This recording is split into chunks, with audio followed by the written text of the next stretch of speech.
Bonjour à tous et à toutes, chers adhérents de BHC. Quand Yosef vient dans la maison de Potiphar pour faire ce qu'il a à faire et que la femme de Potiphar l'attrape par ses habits et lui dit « Sois avec moi » et que Yosef s'enfuit et laisse ses habits chez elle. Tout le monde pose la question « Pourquoi tu laisses la preuve de tes méfaits entre ses mains ? Tu lui donnes une paire de claques, tu prends tes habits, tu t'enfuis pour pas qu'elle ne puisse parler sur toi. » Mais Yosef ne fait pas ça. Et il s'enfuit. Il s'enfuit dehors. Et plus tard, quand les Bnei Israël arrivent devant la mer Rouge et que les Égyptiens sont derrière eux, il y a écrit que la mer a vu et s'est enfuie. Qu'est-ce qu'elle a vu ? Nos sages nous disent qu'elle a vu les ossements de Yosef. Comme Yosef s'est enfui, elle aussi elle s'est enfuie, elle s'est ouverte et le peuple juif est passé dans la mer Rouge. Et les commentateurs posent la question, quel rapport entre les deux ? Et la réponse est que Yosef Hatzadik, il ne pouvait pas dans son âme profondément donner des coups à la femme de Potiphar. Il aurait pu prendre par la violence ses habits de retour et s'enfuir. Mais il n'était pas capable.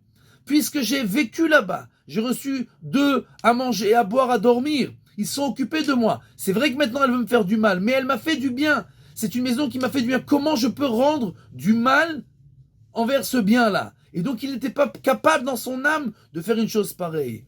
Les Juifs, de la même manière, quand ils sont arrivés à la mer Rouge, la mer voit les Égyptiens derrière et les Juifs, et elle sait que les Juifs ne seront pas capables de se battre avec les Égyptiens. Les Égyptiens, pendant des années, ils nous ont acceptés chez eux, ils nous ont donné à manger quand il y avait la famine, etc. C'est vrai qu'après, ils nous ont fait du mal. Mais dans notre âme, on n'est déjà plus capable de leur faire du mal ou de se battre avec eux. Donc la mère a vu les ossements de Yosef, elle a vu que Yosef s'est enfui parce qu'il n'était pas capable de faire du mal à celui qui lui a fait du bien. Alors la mère s'est ouverte puisqu'elle savait que les Juifs ne seraient pas capables de faire du mal envers ceux qui leur ont fait du bien. Et de là, nous voyons une notion tellement importante dans le judaïsme et le peuple juif.